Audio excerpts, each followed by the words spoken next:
Hi, and welcome to my random ruminations. Now, I know this was supposed to be a ukulele twiddle, but I'm in Cork right now, and this was recorded a week ago. And it was recorded way ahead of time because I didn't want to work while I was in Cork. I'm visiting my mum. It's my first time seeing her in 3 months.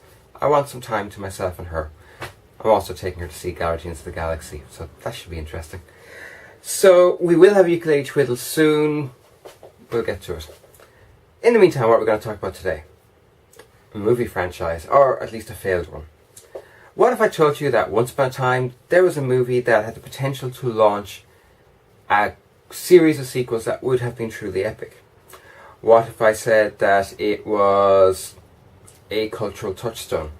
A name everyone knows. What if I also told you that there's really specific reasons why the movie itself failed? And what now if I told you it was The Lone Ranger? I really liked the Lone Ranger movie.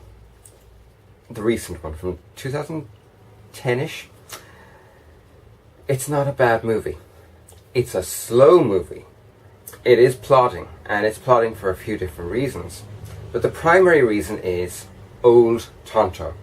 There are these scenes throughout the movie where an old Tonto living in a museum just derails the plot over and over and over. I get what they were trying to do. I understand it. I wish they didn't do it because it is the most boring part of the movie by a long shot. And any momentum that has been built up to that point just vanishes. Gone. Poof. Bye. It was kind of okay right at the very beginning, but even at the very end, it just kills the movie. You've gone out in this high, and all of a sudden you're brought down to earth with a frickin' bang. No. The other things, there are a couple of other things. Now, one of the problems is the mysticism in the movie. Tonto in The Lone Ranger was always somewhat mystic. He was a stereotype. He is the stereotype of the Native American that we still have from the late 18th century, or late 19th, early 20th century. It's a given. You know, it is a part of his character, this stereotype. But they could have done with less of it. They kept talking about the villain being a Wendigo, who could only be killed by silver bullets, yada yada yada. Throwing away a lot of symbolism from the original Lone Ranger film reels, comic books, cartoons, and even the live action shows. In those shows, the silver represents justice for the people, whereas gold represents justice for the government and the wealthy. And they kind of throw this away by turning the silver bullets into just another form of mysticism. I get why they did it, but it didn't work. And someone should have realized it didn't work. Finally, Helena Bonham Carter. I love Helena Bonham Carter. She is my favourite British actress, probably after Helen Mirren. I also would think for girls who would named Helen. But all of a sudden, you know, you're watching this movie and you're enjoying it and it's making sense-ish. And then poof, here appears Helena Bonham Carter and it just doesn't work. She doesn't fit in that movie. She doesn't fit in the scene, in the scenario. And I actually found her being in the movie quite disjointing and dislocating. It took me out of the movie. It was like, oh look, it's Johnny Depp and Helena Bonham Carter in a movie together. Again. That fetish that Hollywood seems to have for those two. It's annoying. Beyond belief. Get rid of it. Now, here's the thing. The Lone Ranger is a cultural touchstone. The Lone Ranger is probably the prototype for Detective Comics, by which I mean the Green Hornet, Batman. That style of detective comic, where they are an ordinary man who has trained themselves to do extraordinary things. And that's actually the great draw of the character Batman. Primarily is he is a normal man. He's very wealthy, but physically he's just like anybody else. he still manages to do these great things despite that. And the Lone Ranger was very much the same. He can ride a horse, but so can everybody else in that time period. He is an exceptional shot. An exceptional shot with a handgun in most versions. But that's it.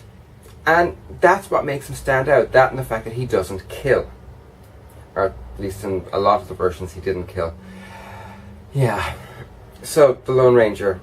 Great cast. Armie Hammer is fantastic. Even Johnny Depp, who I had huge reservations going in about playing a Native American. It's Johnny Depp, but as it turns out, he can play a Native American really, really well. So we come to a challenge. Many years ago, a terrible, terrible, awful sequel was made to a movie. It shat on the history of the original movie and on continuity. Not even the divine Miss Virginia Madsen could save it. I am talking, of course, about Highlander 2: The Quickening. But with the dawn of the internet age, something changed. Fan edits appeared. Lots of fan edits. Some of them worse, most of them better. And some of them improved things by getting rid of every mention of the planet's ice. But one in particular fixed things by talking more about it and showing a originally cut scene, which explains where Virginia Madsen and Christopher Lambert go to at the end of the movie. I think the Lone Ranger needs a renegade cut. It needs a fan edit. And I would do it, but I'm not good at editing, as you can see by my videos. I minimize my editing as much as possible because I'm not good at it. But there are great editors out there. So why not one of you take this on, edit the Lone Ranger, get rid of old Tonto completely. He's not necessary. Minimize the mysticism, minimize Helena Bonham Carter, but leave the most important part of the movie, which is that finale. Now, here's the thing.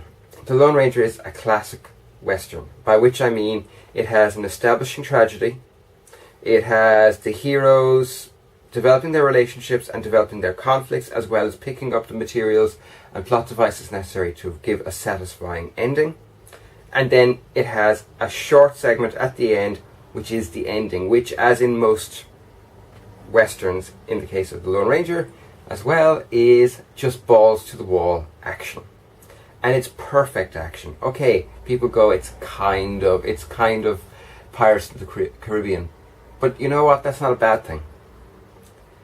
They obviously went through the film reels and picked out the best moments from all the film reels and turned it into one seamless 12 or 13 minute section of action, all scored to one continuous reimagining of the William Tell Overture, or as everybody else knows it, the Lone Ranger theme. So yes, that's my challenge, and this is my random rumination for the day. Someone out there, please edit the Lone Ranger and fix it.